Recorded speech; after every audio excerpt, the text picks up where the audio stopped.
जीवित परमेश्वर के ज्ञान के वचन, नीति वचन की पुस्तक, अध्याय 2।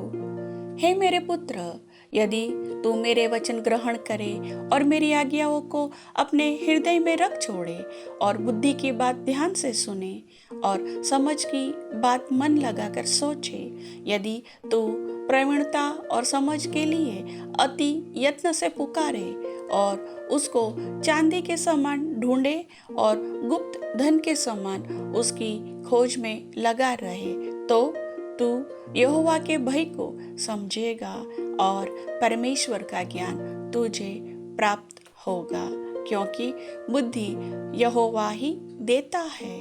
ज्ञान और समझ की बातें उसी के मुंह से निकलती है। वह सीधे लोगों के लिए खरी बुद्धि रख छोड़ता है। जो खराई से चलते हैं उनके लिए वह ढाल ठहरता है। वह न्याय के पथों की देखभाल करता और अपने भक्तों के मार्ग की रक्षा करता है। तब तू धर्म और न्याय और सिधाई को अर्थात सब भली भली चाल को समझ सकेगा, क्योंकि बुद्धि तो तेरे हृदय में प्रवेश करेगी और ज्ञान तेरे प्राण को सुख देने वाला होगा।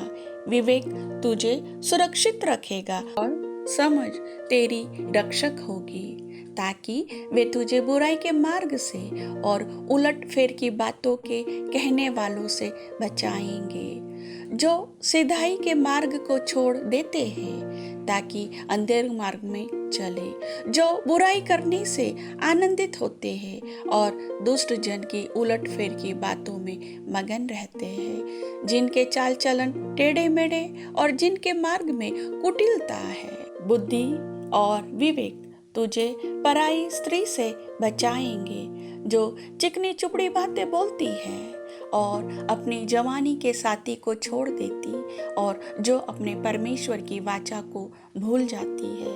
उसका घर मृत्यु की ढलान पर है और उसकी डगरें मरे हुओं के बीच पहुंच जाती है। जो उसके पास जाते हैं उनमें से कोई भी लौट कर नहीं आता और न वे जीवन का मार्ग पाते हैं। इसलिए तू भले मनुष्यों के मार्ग में चल और धर्मियों के पथ को पकड़े रहा, क्योंकि धर्मी लोग देश में बसे रहेंगे और खरे लोग ही उसमें बने रहेंगे। दुष्ट लोग देश में से नाश होंगे और विश्वासघाती उसमें से उखाड़े जाएंगे। प्रभु वचन के सुनने वालों को समझ बुद्धि ज्ञान की आत्मा दे। आमीन।